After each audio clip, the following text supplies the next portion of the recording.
Al llegar a este punto, el peregrino sabe que está llegando al principio del fin, al final del trayecto. Al fondo tiene la Catedral de Santiago de Compostela. Le espera el Pórtico de la Gloria. Siente alegría en su alma y por eso a este lugar se le llama el Monte del Gozo.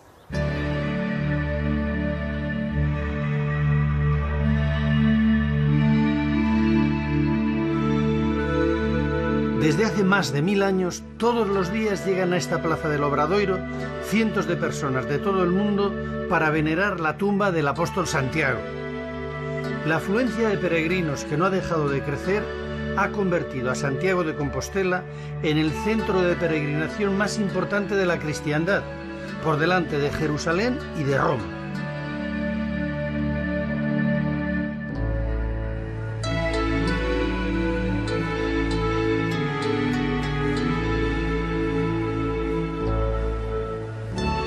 Este es el final del camino, y lo fue desde la construcción del Pórtico de la Gloria. Los peregrinos, después de un largo trayecto que representa la vida, cansados, llegan aquí, donde hay la mejor representación artística de lo que es la gloria, el cielo, la alegría, la música, el color, todo se conjura para producir en los peregrinos un estado casi de éxtasis. No ven la gloria aquí representada artísticamente, la sienten. El arte consigue el milagro de transportarles a la meta final, al cielo, a la gloria, al destino de todo hombre.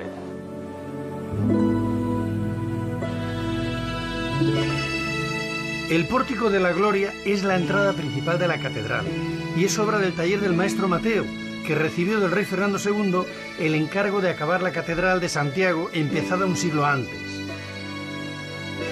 Tan orgulloso estaba de su pórtico el maestro Mateo que la firmó en los dinteles. En ellos dejó escrito que él mismo dirigió la obra desde los cimientos de los mismos portales hasta la colocación de los dinteles en el año 1188. Además, según dice la tradición, se representó a sí mismo. Él es la figura arrodillada del interior del Parteluz, conocida como el Santo dos Croques. Se llama así por la creencia popular de que, dando con la frente en su cabeza, transmite parte de su sabiduría de arquitecto. La iconografía del pórtico es una representación de la gloria basada en el Apocalipsis de San Juan. Este es uno de los grandes monumentos románicos del mundo, donde se anuncia ya el naturalismo que va a imponer el arte gótico en el siglo siguiente. Es tanta la naturalidad y la serenidad de las figuras del maestro Mateo que da la sensación de que han sido trasladadas a la piedra mientras estaban de conversación. Esta nueva forma de entender la escultura, que refleja el estado anímico de los personajes, la podemos ver en las estatuas columnas de la puerta central y de una forma magistral en la sonrisa del profeta Daniel, o en la serenidad de Santiago, que parece saludar a sus peregrinos desde el centro del Parteluz.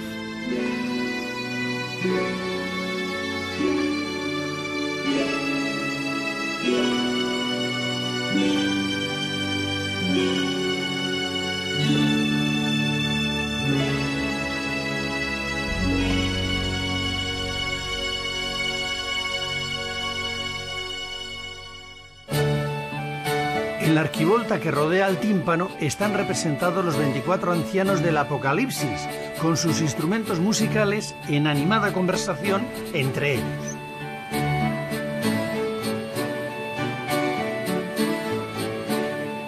Es tanto surrealismo que un grupo de musicólogos de todo el mundo, con el patrocinio de la Fundación Barrié de la Maza, estudiaron a fondo los 21 instrumentos musicales que llevan los ancianos para fabricar una réplica de los originales.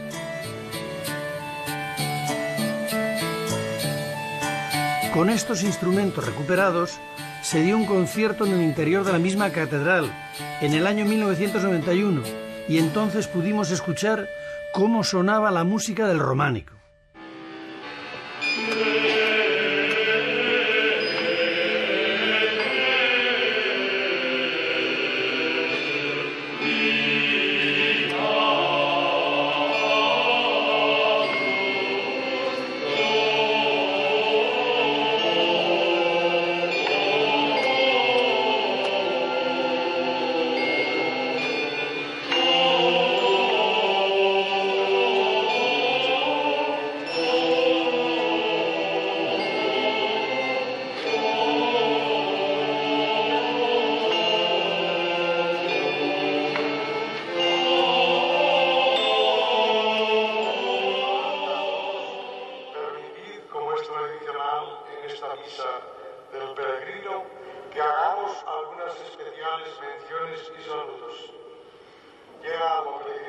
pie, desde Alemania 2 alemanes, desde Bélgica 4 belgas, lo mismo de Italia un italiano.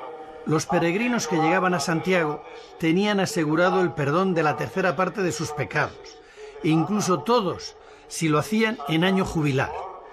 Esta indulgencia plenaria también amparaba a los que morían en el camino. 8 alemanes, 10 franceses, 9 italianos, 1 de Sudáfrica, 4 del Canadá, 2 de Bélgica, 1 de Australia, 1 de Irlanda, 1 de Nueva Zelanda, 6 de Mallorca, 6 de Holanda, 1 de Zaragoza, 1 de Austria, 2 de los Estados Unidos y 2 de Italia. Por ellos funciona hoy el otro documento.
A falta de datos históricos, la leyenda nos cuenta que después de muerto Santiago decapitado en Jerusalén, su cuerpo fue trasladado por sus discípulos hasta Hispania.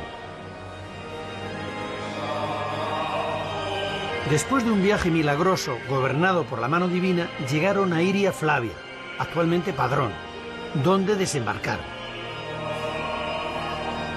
Sus restos fueron sepultados en un mausoleo que con el paso del tiempo desapareció.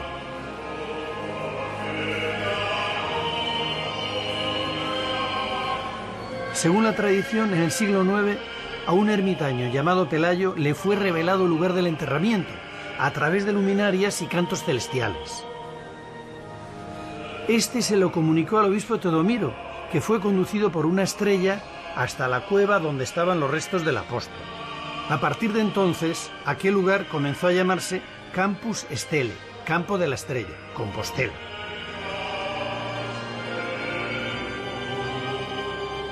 Esta es la lápida de la sepultura del obispo Teodomiro que apareció hace unos años en unas excavaciones dentro de la catedral.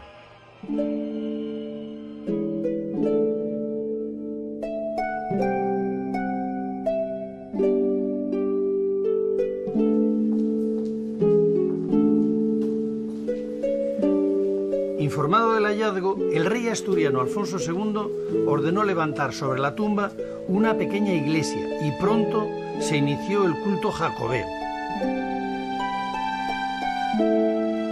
En torno a la iglesia fue naciendo una ciudad que con el tiempo recibiría el nombre de Santiago de Compostela. Enseguida el templo se quedó pequeño y tuvo que ser derribado para construir otro más acorde con la importancia que iba adquiriendo lugar.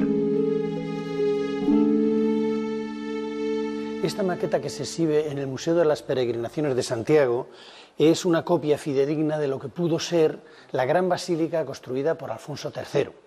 En el año 899. Es una basílica prerrománica muy parecida a las de arte asturiano que todos conocen. Fue destruida exactamente un siglo más tarde por Almanzor, pero de no haberla destruido Almanzor, dado el éxito enorme que tuvo el culto a Santiago y la afluencia de peregrinos de toda Europa, habrían sido el obispo y los fieles de Santiago los que tenían que haberla echado abajo para construir la gran basílica que todos conocemos, la gran iglesia románica famosa en el mundo entero. La construcción de la actual catedral se inició en el último tercio del siglo XI, en el año 1075, y fue la primera que comenzó a levantarse en nuestro país al estilo románico. Las obras duraron poco más de un siglo. El rey Alfonso IX presidió en 1211 la solemne consagración de la catedral.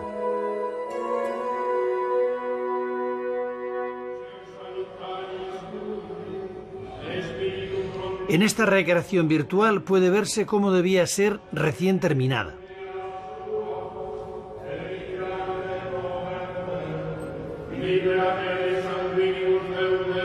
A través de los peregrinos se fue extendiendo por toda Europa la fama de la grandiosidad de la catedral.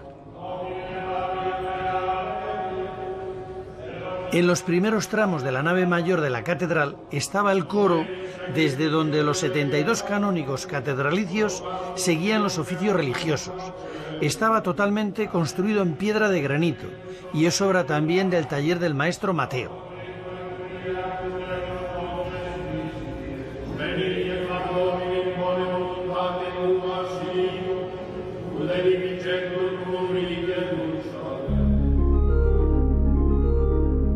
El coro pétreo fue desmontado en el siglo XVII. Parte de sus piezas fueron distribuidas por la catedral y otras fueron utilizadas como mampostería.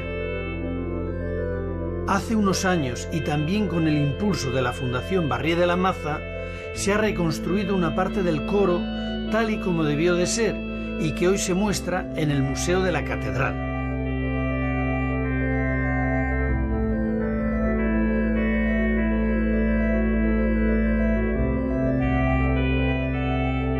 Así como el exterior de la catedral ha sufrido grandes transformaciones a lo largo del tiempo, su interior es muy parecido al que pudieron ver extasiados los asistentes a su consagración. Es de planta de cruz latina de 3 naves. Rodeando la nave central y el crucero se levanta una tribuna muy amplia que servía para acoger a los peregrinos que allí descansaban. Como otras grandes catedrales de peregrinación, cuenta con una girola alrededor del altar mayor para permitir el paso continuo de peregrinos sin interrumpir el culto. En los años de jubileo, los peregrinos acceden al interior del templo por la Puerta Santa, que construida en el siglo XVII está decorada con esculturas que pertenecieron al coro del maestro Mateo.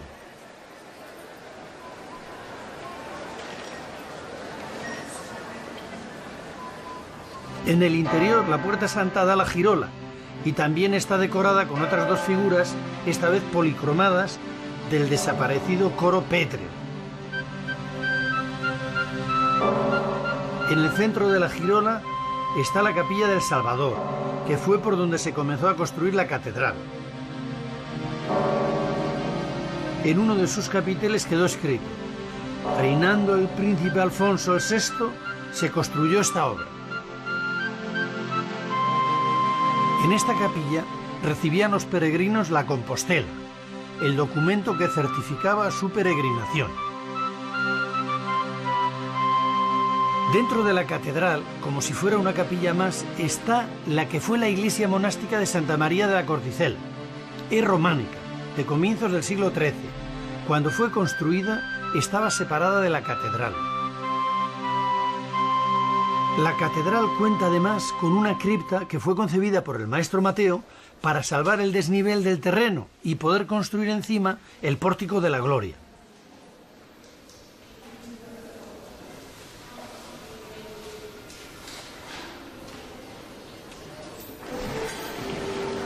La fachada de platerías es la única románica que queda en la catedral.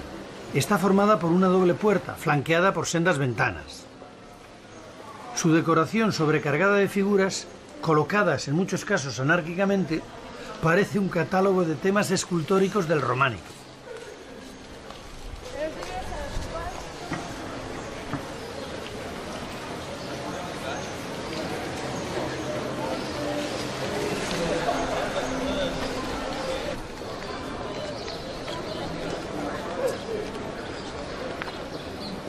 El primer arzobispo de Santiago, Diego Gelmírez, después de una revuelta popular en la que los santiagueses quemaron su palacio episcopal, se hizo construir otro al lado de la catedral.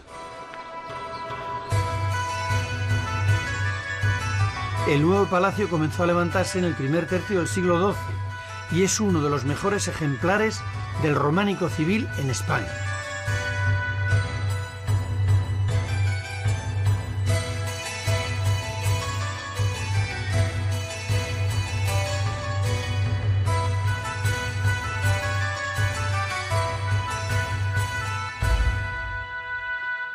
Este es el salón de ceremonias del Palacio Episcopal del Arzobispo Gelmírez, en Santiago de Compostela.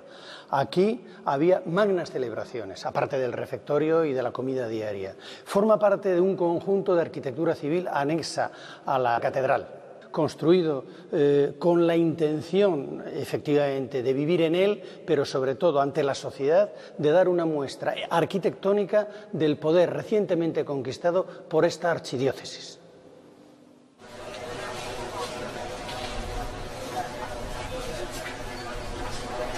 Tras cumplir con el santo, los peregrinos visitaban la ciudad y compraban, como ahora, recuerdos de su paso por Santiago.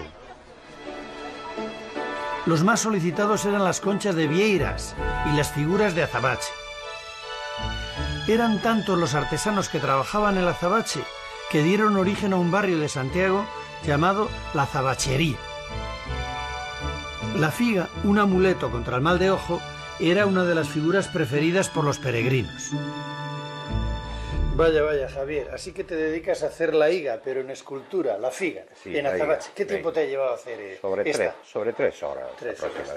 Y aparte de la figa, hacéis la concha y la cruz. Sí, la cruz. Sí.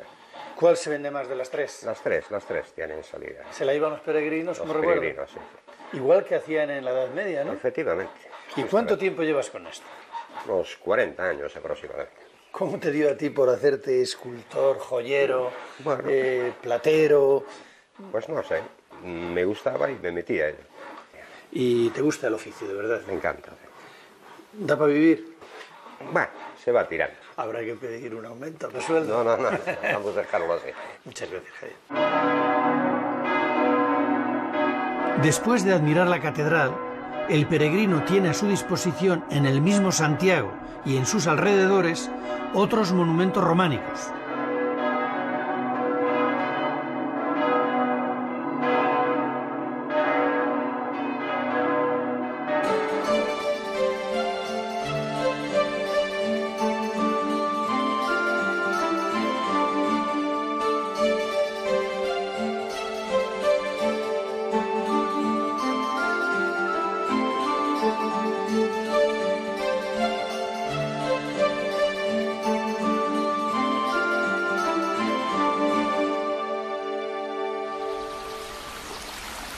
En las afueras de Santiago, junto al río Sar, se conserva, de milagro, el edificio románico más íntegro de la ciudad, la Colegiata de Santa María. Fue fundada en 1136 para servir de casa de retiro para los canónigos regulares de San Agustín.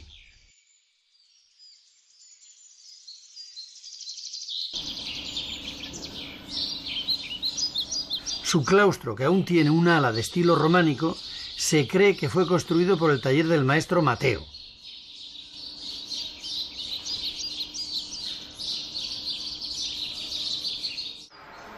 Les decía antes que se mantiene en pie de milagro, porque las columnas que sujetan las bóvedas tienen una inclinación tan acusada que parecen estar desafiando la ley de la gravedad.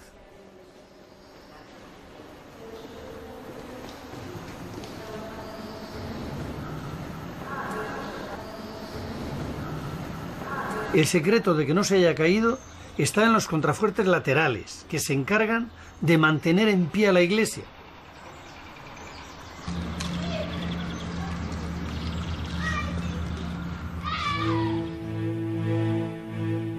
Por esta ría de Padrón entraron en Galicia, según la leyenda, los restos del apóstol Santiago, y también aquí en Padrón se unían los peregrinos procedentes de Portugal, con los que habían llegado en barco a través de la ría de Arosa.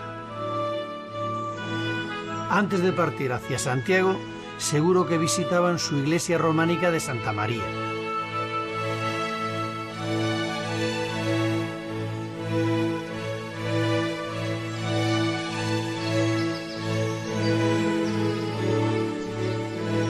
Junto a esta otra iglesia en Melide se unían al llamado Camino Francés los peregrinos que habían seguido la ruta del norte a lo largo de la costa cantábrica.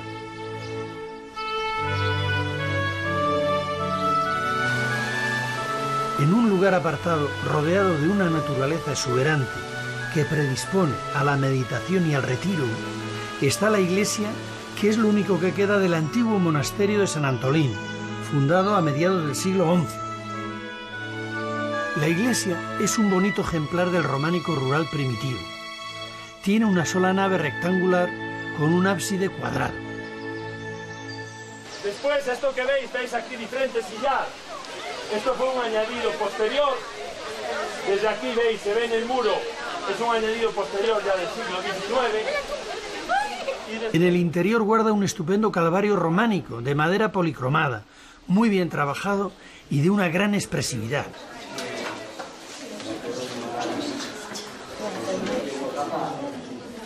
Detrás de la iglesia, el tiempo y el bosque continúan devorando las ruinas de las antiguas dependencias monacales.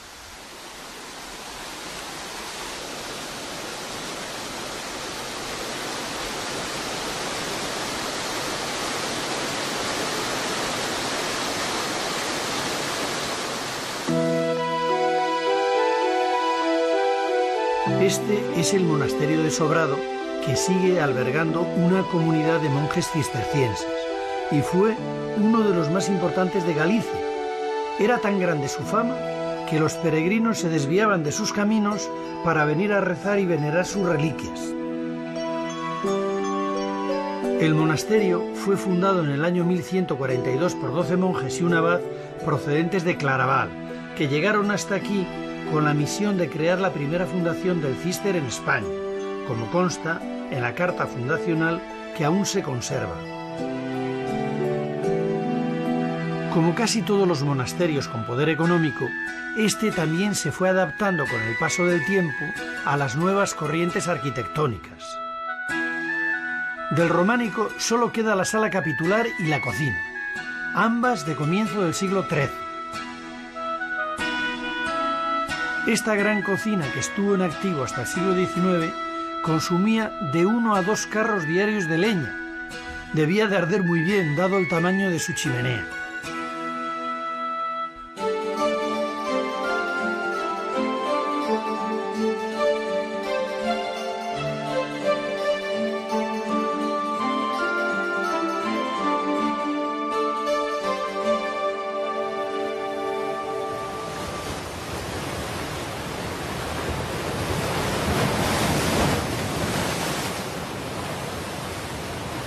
Además de las vías terrestres que atravesaban España, había otra vía alternativa por mar, que llegaba a los puertos de A Coruña y el Ferrol. Era el llamado Camino Inglés. A través de él llegaban los peregrinos procedentes de las Islas Británicas y del norte de Europa. A Coruña, antigua ciudad romana, comienza a resurgir en tiempos del rey Alfonso IX, con la llegada del siglo XIII.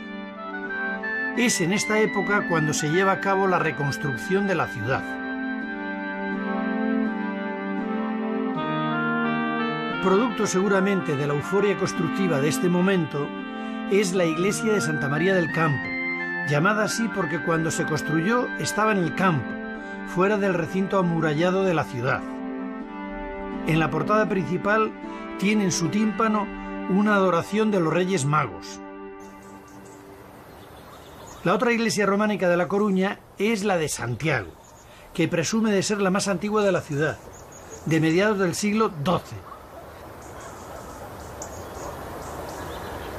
Su cabecera es muy llamativa, con 3 ábsides escalonados e interesantes canecillos.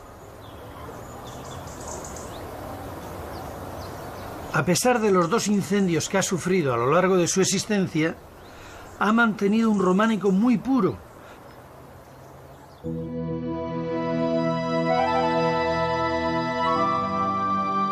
Desde el aire, lo que más llama la atención de la iglesia románica de Cambre son los 5 ábsides de su cabecera. La iglesia, que es lo que queda de un antiguo monasterio que se asentó aquí en el siglo X, está fechada y firmada. En un capitel del interior quedó escrita la fecha del comienzo de la construcción, 1194. Y en otro la del maestro que la hizo, Michael Petri.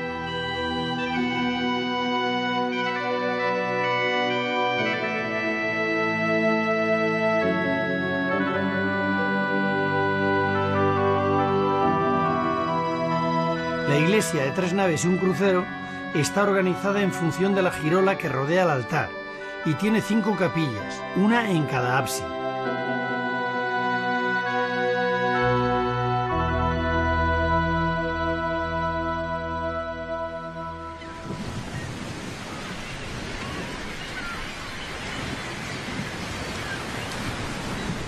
Para salvar la sucesión de rías de esta costa gallega, los peregrinos utilizaban las barcas y los puentes cuando los había, como este medieval del Temple.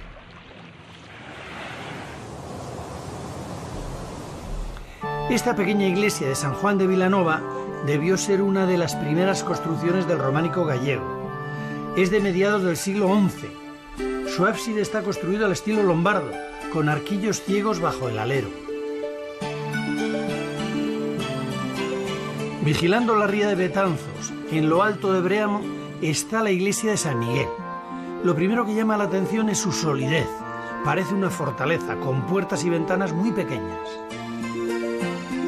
En una de sus paredes tiene la fecha de construcción, 1187. Inicialmente fue un monasterio de canónigos regulares agustinos.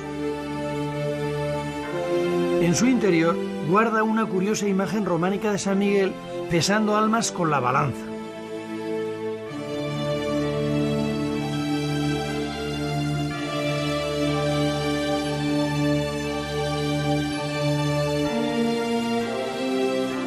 Muy cerca del Ferrol y al lado de su ría está la iglesia de lo que fue el monasterio benedictino de San Martín.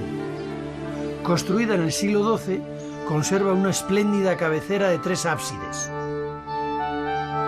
Tiene además una expresiva serie de canecillos.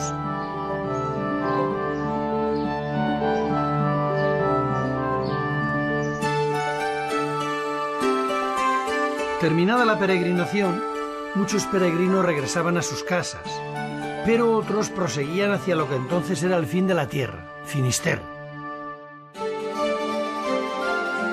Santiago, el fin de todos los caminos, se convertía así en el punto de partida de otro camino con destino al fin del mundo conocido, un lugar también cargado de románico.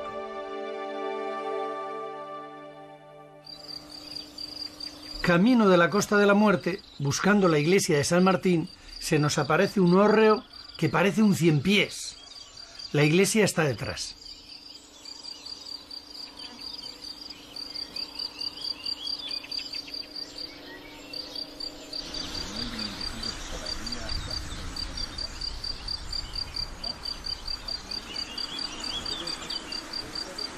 Ya muy cerca del mar, en Cereixo, su pequeña iglesia de románico rural tiene un curioso tímpano que representa el traslado en barca del cuerpo sin vida de Santiago hacia Galicia.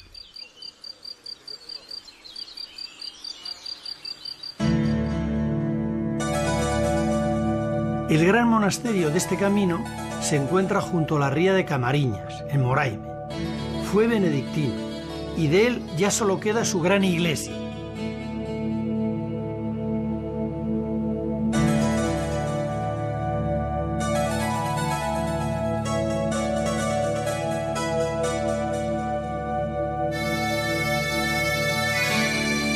En una de sus portadas, profusamente decorada, destacan sus estatuas columnas al estilo de Santiago.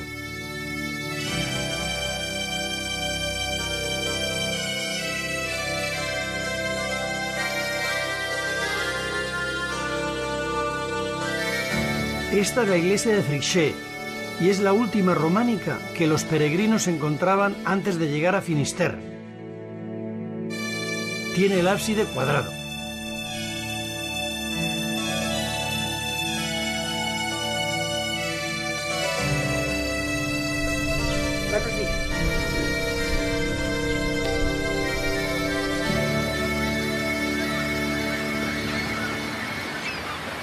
El revuelo de las gaviotas avisa a los peregrinos de la proximidad de su meta.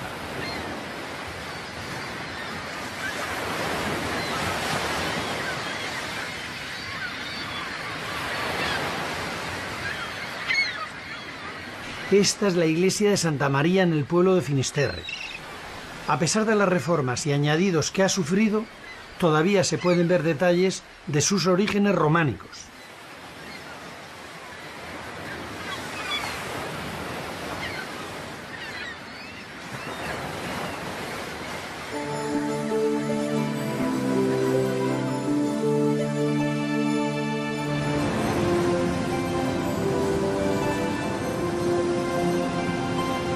Fisterra, Finisterre, el fin de la tierra, un lugar mítico desde la antigüedad, marcado por el fin, el ocaso, el límite, y que es también el punto final del Camino de Santiago.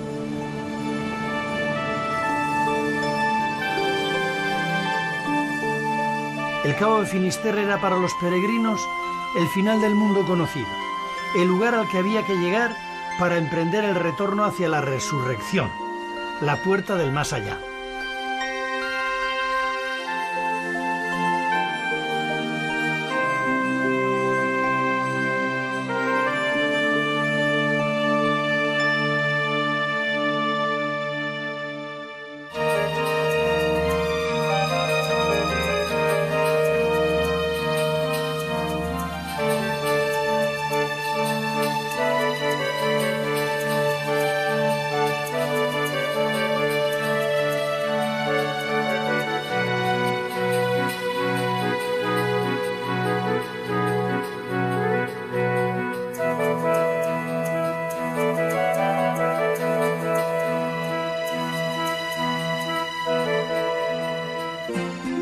En una de sus paredes tiene la fecha de construcción, 1187.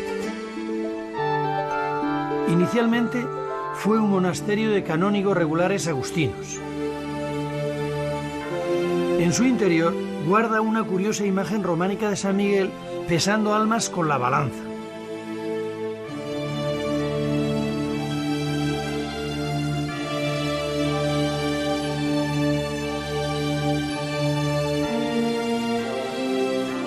Muy cerca del Ferrol y al lado de su ría está la iglesia de lo que fue el monasterio benedictino de San Martín.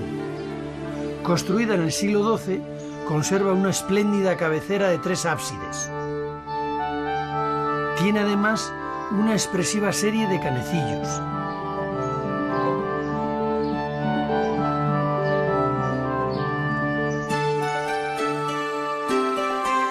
Terminada la peregrinación, muchos peregrinos regresaban a sus casas, pero otros proseguían hacia lo que entonces era el fin de la tierra, Finisterre.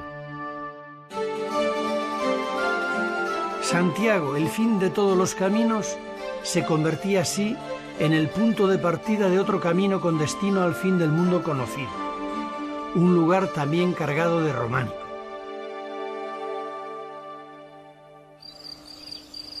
Camino de la Costa de la Muerte, buscando la iglesia de San Martín, se nos aparece un hórreo que parece un 100 pies.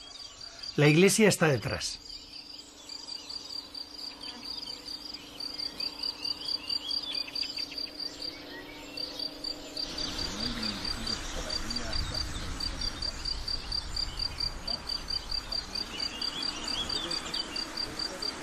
Ya muy cerca del mar, en Cereixo, su pequeña iglesia de románico rural tiene un curioso tímpano que representa el traslado en barca del cuerpo sin vida de Santiago hacia Galicia.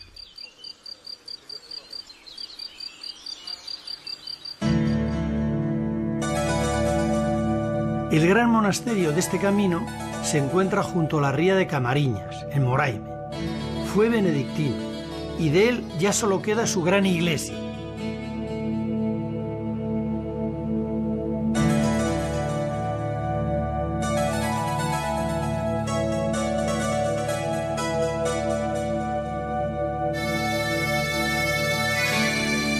En una de sus portadas, profusamente decorada, destacan sus estatuas columnas al estilo de Santiago.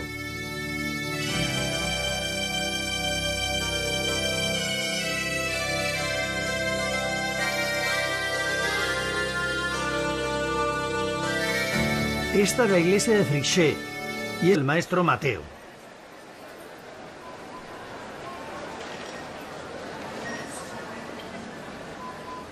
En el interior, la puerta santa da la girola y también está decorada con otras dos figuras, esta vez policromadas, del desaparecido coro pétreo. En el centro de la girola está la capilla del Salvador, que fue por donde se comenzó a construir la catedral. En uno de sus capiteles quedó escrito: reinando el príncipe Alfonso VI, se construyó esta obra. En esta capilla recibían los peregrinos la Compostela, el documento que certificaba su peregrinación. Dentro de la catedral, como si fuera una capilla más, está la que fue la iglesia monástica de Santa María de la Corticel. Es románica, de comienzos del siglo XIII. Cuando fue construida, estaba separada de la catedral. La catedral cuenta además con una cripta que fue concebida por el maestro Mateo para salvar el desnivel del terreno y poder construir encima el pórtico de la gloria.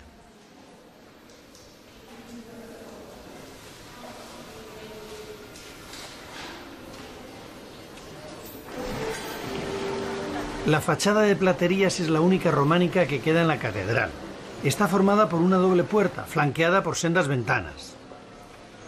Su decoración sobrecargada de figuras, colocadas en muchos casos anárquicamente, parece un catálogo de temas escultóricos del románico.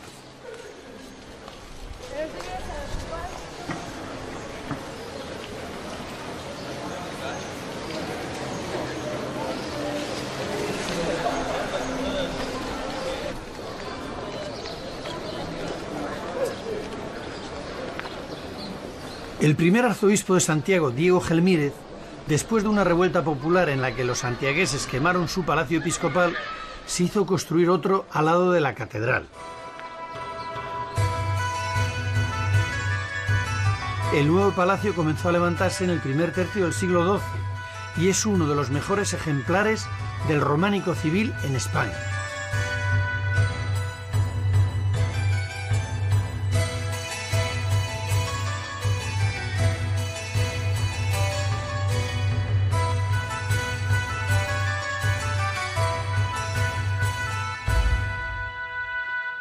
Este es el salón de ceremonias del Palacio Episcopal del Arzobispo Gelmírez, en Santiago de Compostela. Aquí había magnas celebraciones, aparte del refectorio y de la comida diaria. Forma parte de un conjunto de arquitectura civil anexa a la catedral, construido a las nuevas corrientes arquitectónicas. Del románico solo queda la sala capitular y la cocina, ambas de comienzo del siglo XIII. Esta gran cocina, que estuvo en activo hasta el siglo XIX, consumía de 1 a 2 carros diarios de leña. Debía de arder muy bien, dado el tamaño de su chimenea.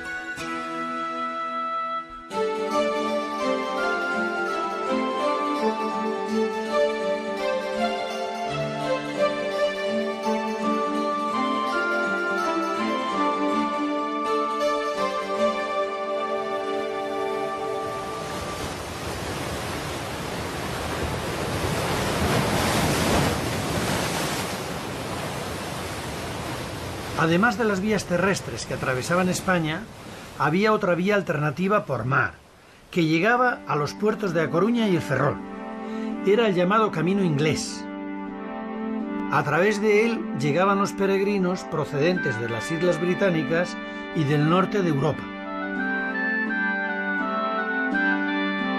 La Coruña, antigua ciudad romana, comienza a resurgir en tiempos del rey Alfonso IX, con la llegada del siglo XIII. Es en esta época cuando se lleva a cabo la reconstrucción de la ciudad. Producto seguramente de la euforia constructiva de este momento es la iglesia de Santa María del Campo, llamada así porque cuando se construyó estaba en el campo, fuera del recinto amurallado de la ciudad. En la portada principal tiene en su tímpano una adoración de los Reyes Magos. La otra iglesia románica de La Coruña es la de Santiago, que presume de ser la más antigua de la ciudad. de mediados del siglo XII. Su cabecera es muy llamativa, con 3 ábsides escalonados e interesantes canecillos. A pesar de los 2 incendios que ha sufrido a lo largo de su existencia, ha mantenido un románico muy puro.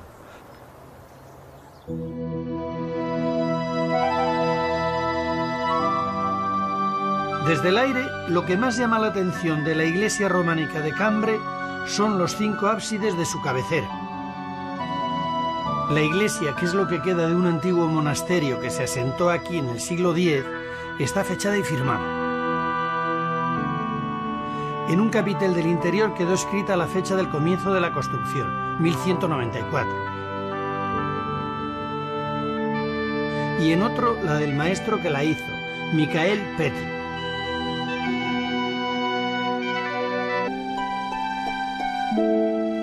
En torno a la iglesia fue naciendo una ciudad que con el tiempo recibiría el nombre de Santiago de Compostela.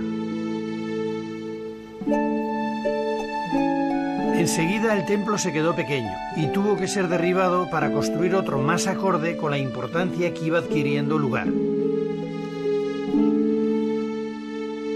Esta maqueta que se exhibe en el Museo de las Peregrinaciones de Santiago es una copia fidedigna de lo que pudo ser la gran basílica construida por Alfonso III. En el año 899. Es una basílica prerrománica muy parecida a las de arte asturiano que todos conocen. Fue destruida exactamente un siglo más tarde por Almanzor, pero de no haberla destruido Almanzor, dado el éxito enorme que tuvo el culto a Santiago y la afluencia de peregrinos de toda Europa, habrían sido el obispo y los fieles de Santiago los que tenían que haberla echado abajo para construir la gran basílica que todos conocemos, la gran iglesia románica famosa en el mundo entero. La construcción de la actual catedral se inició en el último tercio del siglo XI, en el año 1075, y fue la primera que comenzó a levantarse en nuestro país al estilo románico. Las obras duraron poco más de un siglo.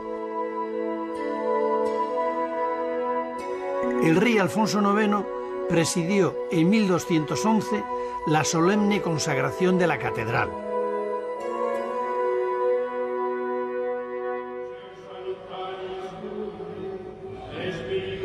En esta recreación virtual puede verse cómo debía ser recién terminada.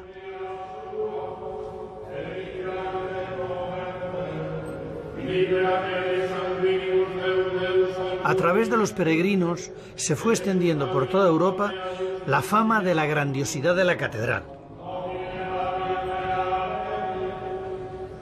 En los primeros tramos de la nave mayor de la catedral estaba el coro, desde donde los 72 canónigos catedralicios seguían los oficios religiosos. Estaba totalmente construido en piedra de granito y es obra también del taller del maestro Mateo.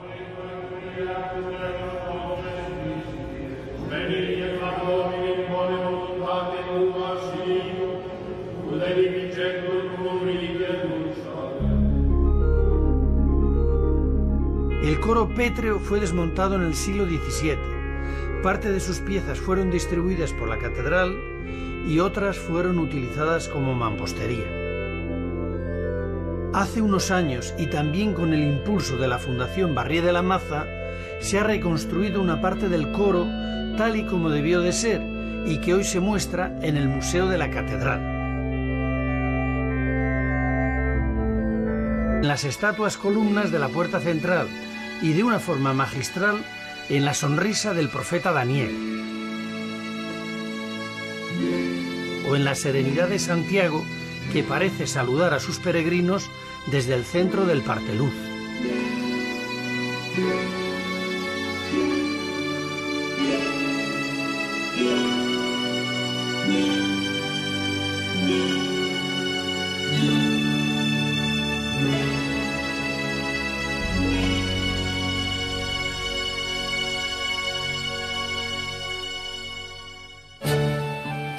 En la arquivolta que rodea al tímpano están representados los 24 ancianos del Apocalipsis, con sus instrumentos musicales en animada conversación entre ellos.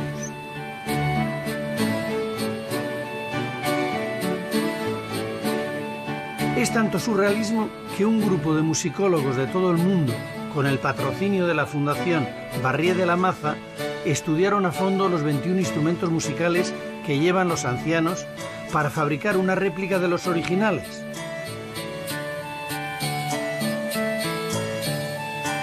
Con estos instrumentos recuperados, se dio un concierto en el interior de la misma catedral en el año 1991 y entonces pudimos escuchar cómo sonaba la música del románico.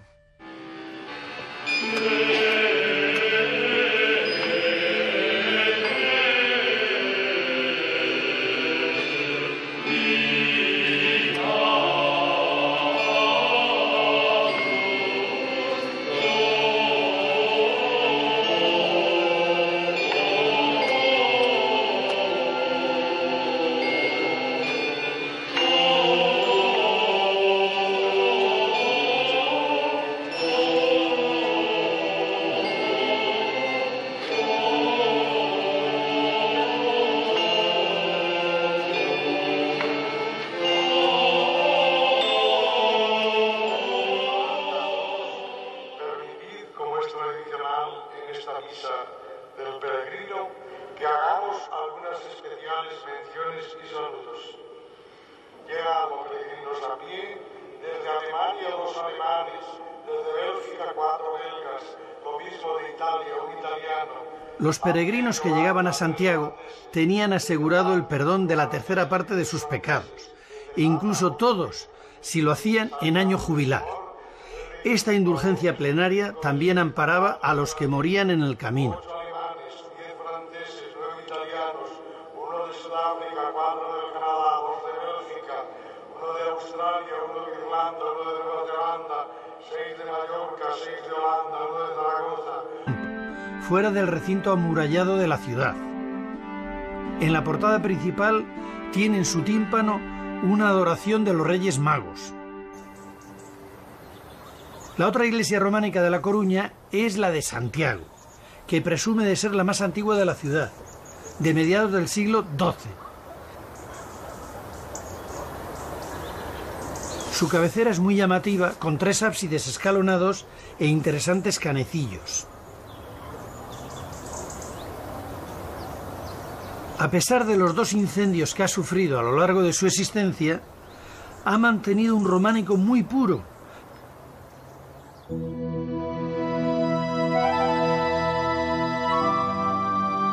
Desde el aire, lo que más llama la atención de la iglesia románica de Cambre son los 5 ábsides de su cabecera. La iglesia, que es lo que queda de un antiguo monasterio que se asentó aquí en el siglo X, está fechada y firmada. En un capitel del interior quedó escrita la fecha del comienzo de la construcción, 1194. Y en otro la del maestro que la hizo, Michael Petri.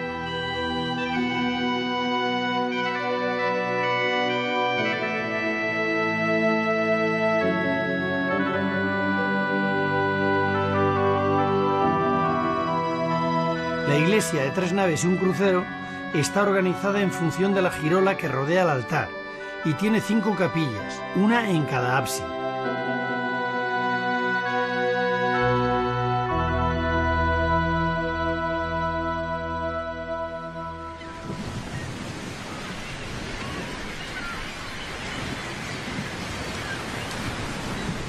Para salvar la sucesión de rías de esta costa gallega, los peregrinos utilizaban las barcas y los puentes cuando los había, como este medieval del Temple.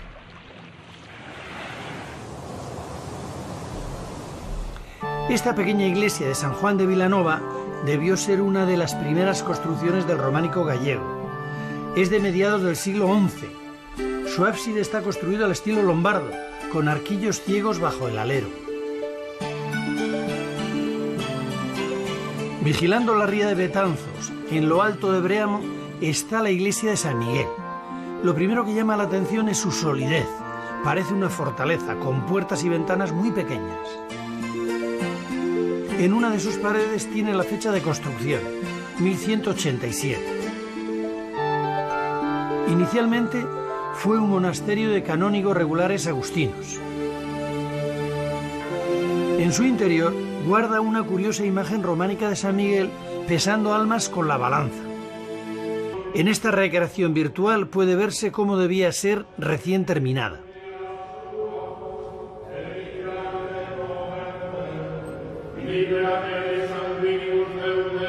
A través de los peregrinos se fue extendiendo por toda Europa la fama de la grandiosidad de la catedral. En los primeros tramos de la nave mayor de la catedral estaba el coro, desde donde los 72 canónigos catedralicios seguían los oficios religiosos. Estaba totalmente construido en piedra de granito y es obra también del taller del maestro Mateo.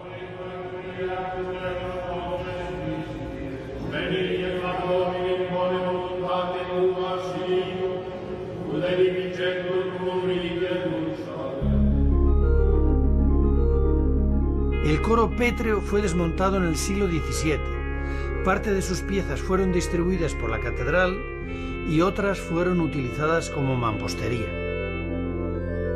Hace unos años, y también con el impulso de la Fundación Barrié de la Maza, se ha reconstruido una parte del coro tal y como debió de ser y que hoy se muestra en el Museo de la Catedral.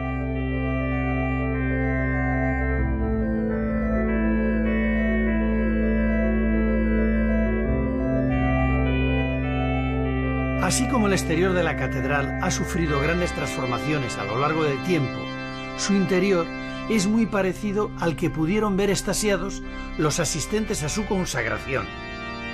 Es de planta de cruz latina de 3 naves. Rodeando la nave central y el crucero se levanta una tribuna muy amplia que servía para acoger a los peregrinos que allí descansaban. Como otras grandes catedrales de peregrinación, cuenta con una girola alrededor del altar mayor para permitir el paso continuo de peregrinos sin interrumpir el culto. En los años de jubileo, los peregrinos acceden al interior del templo por la Puerta Santa, que construida en el siglo XVII está decorada con esculturas que pertenecieron al coro del maestro Mateo.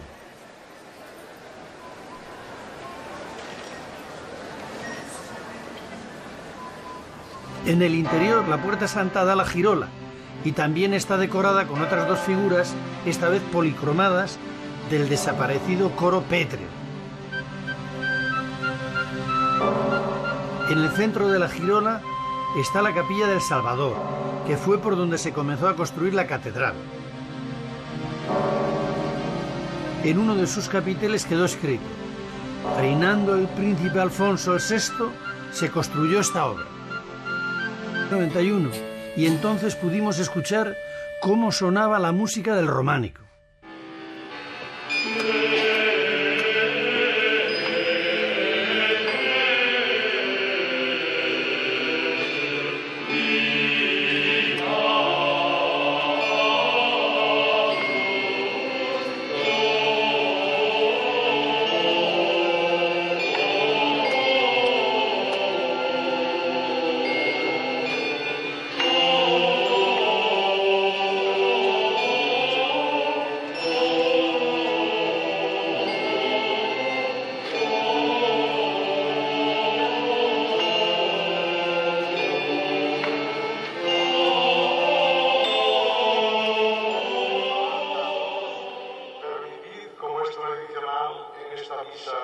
del peregrino que hagamos algunas especiales menciones y saludos. Llegan los peregrinos a pie, desde Alemania 2 alemanes, desde Bélgica 4 belgas, lo mismo de Italia un italiano.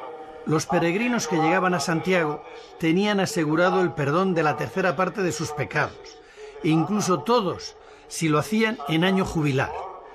Esta indulgencia plenaria también amparaba a los que morían en el camino. 8 alemanes, 10 franceses, 9 italianos, 1 de Sudáfrica, 4 del Canadá, 2 de Bélgica, 1 de Australia, 1 de Irlanda, 1 de Nueva Zelanda, 6 de Mallorca, 6 de Holanda, 1 de Zaragoza, 1 de Austria, 2 de los Estados Unidos y 2 de Italia. Por ellos funciona hoy el otro convenio.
A falta de datos históricos, la leyenda nos cuenta que después de muerto Santiago decapitado en Jerusalén,